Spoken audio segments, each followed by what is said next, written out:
Welcome, everyone. This is Recovery Dharma. My name is Julia. I'm one of the facilitators of our beautiful community.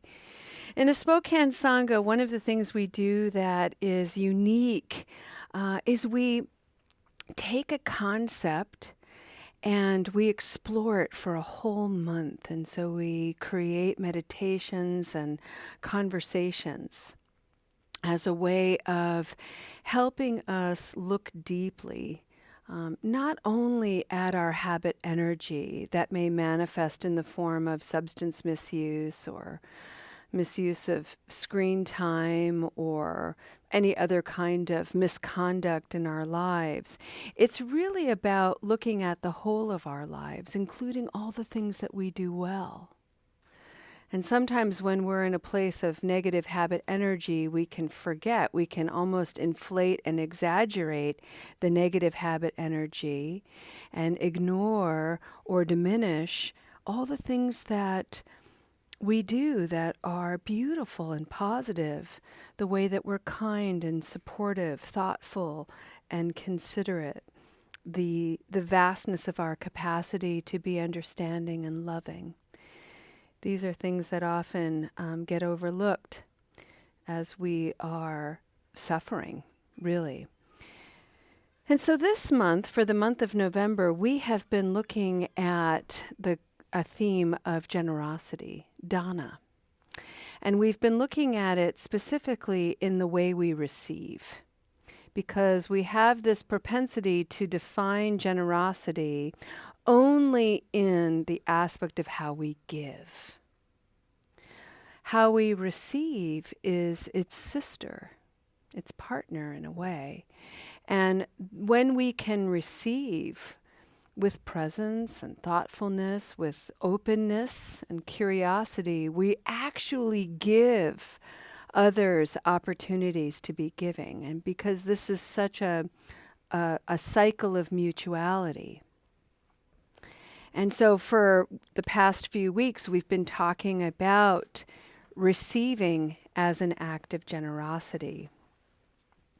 And today, I would like to add to that a little spirit of curiosity, and particularly focusing on the third foundation of mindfulness, which is to be curious about our thoughts, to not believe everything we think, and to have the curiosity and the wonder to question, wow, look at this thought. I wonder if it's true. I wonder if aspects to this thought are actually false. I wonder where this thought's coming from. I wonder. And what I'd like to do as our contemplation is is everyone familiar with the game Operator? Yeah? Not Operation, Operator. No? Okay. Operator. Online, anybody familiar with the game Operator? Yeah? Yeah, got a couple people. Same here in the sanctuary. Okay. Operator. Very simple game. And I would encourage you to play with this. Play with this with your friends later on. So what it is you get maybe, 5 friends. 4, 5, 6 friends. And you are in a line. And you, as the leader, as the operator, you tell the first person a little story. Short story, maybe 3, 4, 5 sentences. Okay? And then that person has to try to tell the person behind them verbatim the story. And then it just gets passed down the line. And then the last person tells the story. And you see how close or how off the story is. And it's such a beautiful game and a fun game because it's a reminder of how we can't hold on to thoughts. We really can't. And how our own lenses, our own perspective, our own lived experience, even in the moment, can embellish, alter the story we just heard. It's an incredibly human thing to do. And it's a fun game to play just to see, oh, how am I really listening to this? Am I really retaining it? At what point did I lose it? Did I drop it? And it speaks to our own thoughts. How solid are they? Okay? So, we're going to be thinking about that. But before we do, I want to share with you, just for funsies, the American Journal of Psychiatry. Now, I'm married to a psychiatrist, so I have access to these things. Now, mind you, I read these things. My husband does not. He's like, but I'm fascinated by it. And this is the latest issue. And I just want to read you a couple of titles. The Neurocircuitry of Substance Use Disorder, Treatment and Change. Disparities in treatment for alcohol use disorder among all of us participants. Genetic heterogeneity, I don't even know, across dimensions of alcohol use behaviors. The point is, for me bringing this up, is alcohol use disorder, substance use disorder, a whole journal is being dedicated to it in the field of psychiatry. And there are whole avenues of medicine that are focusing on this disorder, and they're trying to study this disorder, its complexity, its relationship to our brains, its understanding on how every brain is different. And yet, there's something still in our collective consciousness that says, my alcohol use disorder is related to my character flaws. My recurrences of alcohol use disorder are related to my lack of willpower. And there is a whole bunch of modern day science to suggest that that is a false story. Or part of it might be true. It's a partial story. Let's say it that way. It could be true, and it is most definitely not the whole truth. Now, this science, I bring us back to the attention of the game operator. This is from high power scientists whose words I don't even understand. How does that information get passed down to reach someone like me, a lay person in a peer-supported meeting? It's a big question. And that's how things get misinterpreted, reinterpreted, misunderstood.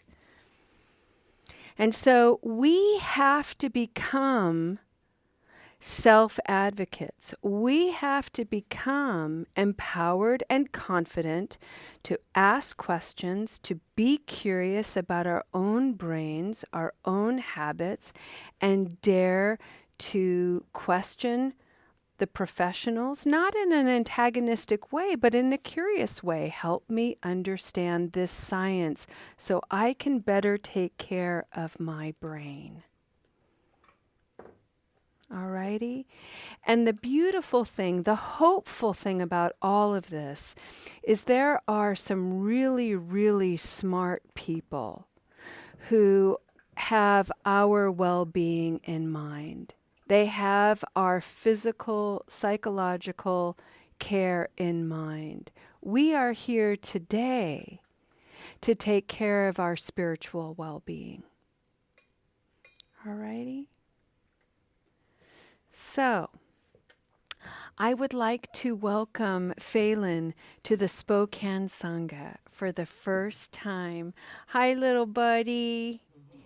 Oh my gosh, Christopher, he is a beautiful boy.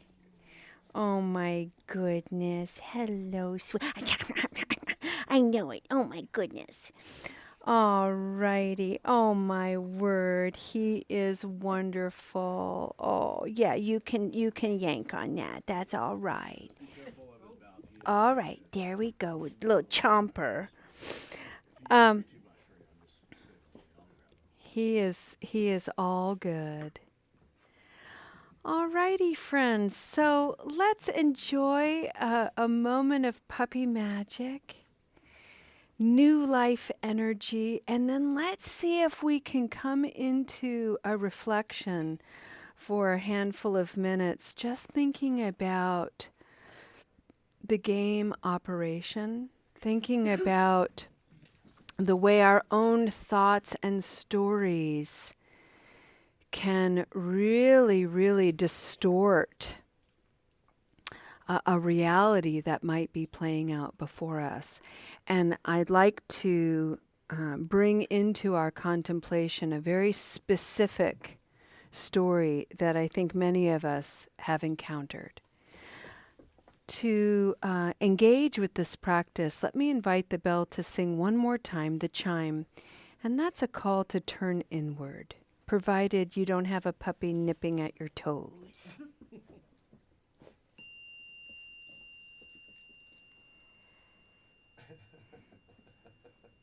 Phelan, that was a chime in. There we go. Yes, you're a good boy. Alrighty, friends, I invite you to turn an inward gaze to the best of your ability. Maybe take a couple of deep breaths to arrive fully to this reflection. And remember that part of a spiritual practice is to put down the weapons we have used to negate ourselves, to diminish ourselves, to fight with ourselves, to resist reality. And the reality that many of us resist is pain. And in that practice of resisting pain, we have suffered even more. And so we are here to learn and understand how to be with discomfort, how to be with confusion and suffering, pain. And one of the ways to do that is to explore our thoughts and stories. This is the third and fourth foundation of mindfulness. And rather than treat our mistakes, our confusions as something that's bad, something that's wrong, we simply recognize that it's human. We all have the capacity to cling to distortions. And we come together in community with an aspiration to heal that habit energy and bring clarity so that we can, rather than experience suffering, we can have happiness and contentment, peace, joy.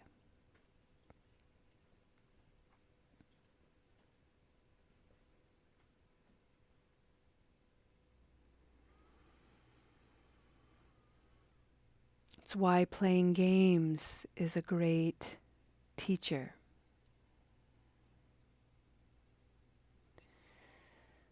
Is in the safety of a game, we can humble ourselves that we exaggerate, we embellish, we don't listen clearly, our perspectives obscure the reality of what we've just heard, and it can happen in an instant. And we practice this in easygoing, lighthearted ways to strengthen that ego integrity for when it matters in other instances that are really challenging. Perhaps when we're receiving criticism, feedback. There are times where we receive criticism and feedback from people we don't trust. And then there are times where we receive feedback or some kind of confrontation from people we do trust. And yet, because we're clinging to a misperception, because we're clinging to some distortion, we're immediately defensive, dismissive, self-protecting.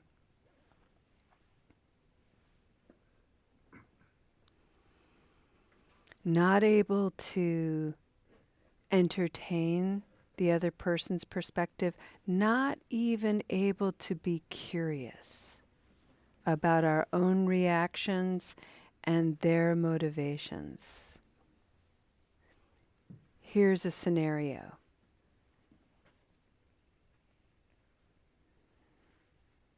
Has anyone ever said to you, "I'm worried about you"?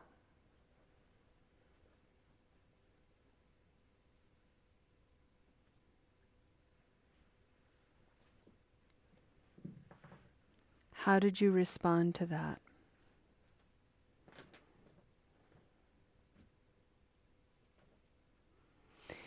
If you're anything like me, my propensity is to go, "What? Really? Why? I'm fine." What are you worried about? I am good. Everything is under control. And not only that, everything's under my control. Which ought to be hint number one.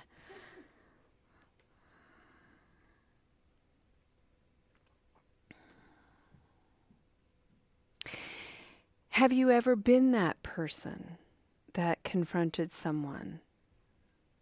"I'm worried about you." And were met with that defensive posture. How did it make you feel? What was the motivation going to the person with that sentiment?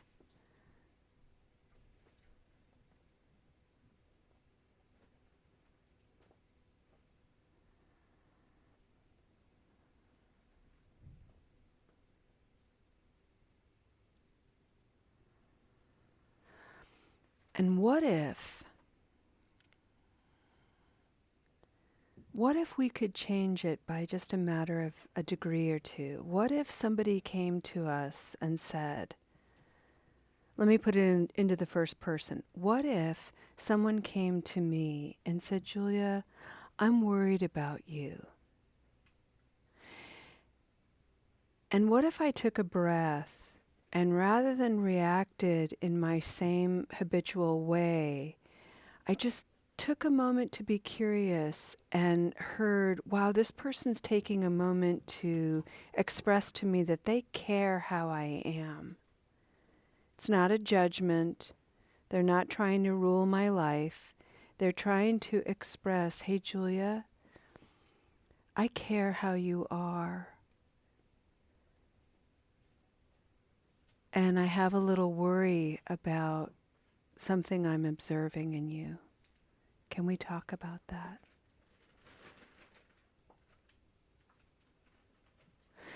What if I was that person and I had a friend or a loved one who I was worried about? And what if I changed up the language just a little bit and said, "So and so, I care about how you are deeply. And I have a concern about this behavior. Can we talk about that?"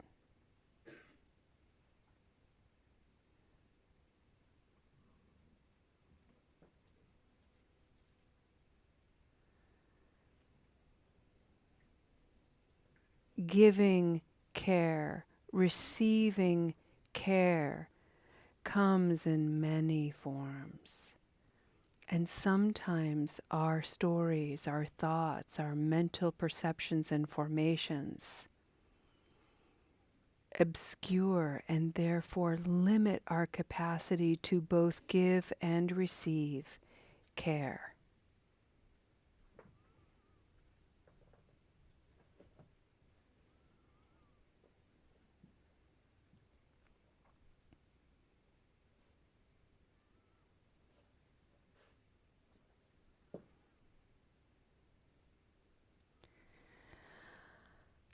I care how you are, and I would like for you to receive me.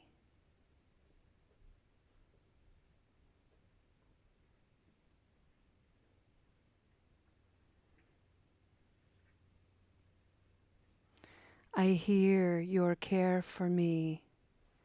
I'll do my best to receive you.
We care. Each and every one of us cares deeply. The invitation today is to open and soften how we give our care and how we receive our care. They are truly one in the same. And if you don't believe me, listen to Phelan. He is agreeing with every word I'm saying.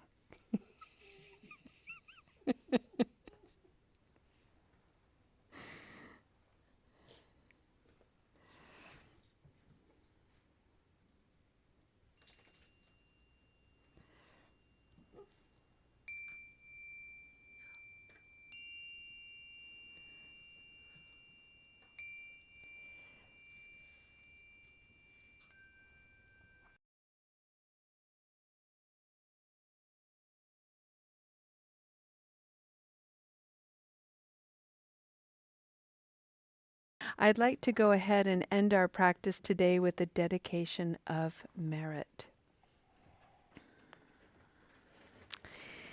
You know, one of the things I love about this part, dedicating our practice today, is just recognizing that the goodness that we've experienced here today is not meant to be kept for ourselves. It's really meant to pass through us and be shared.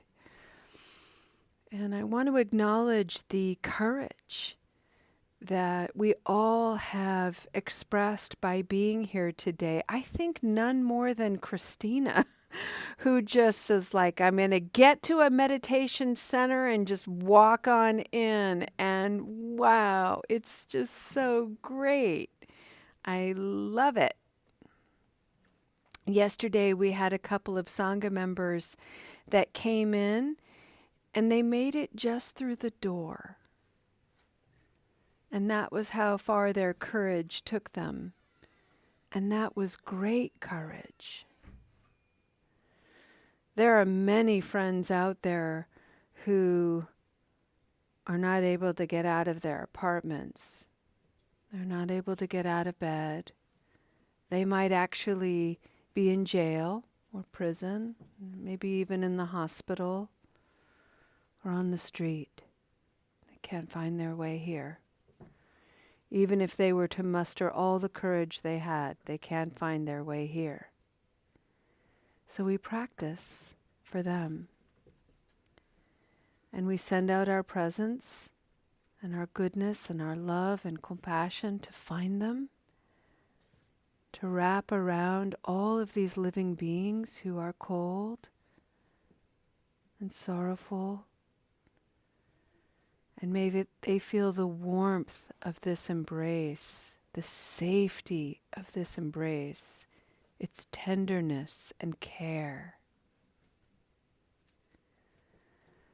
May this be an invitation to go into our day caring for ourselves and by extension for one another. We'll see you next time, friends. Namaste.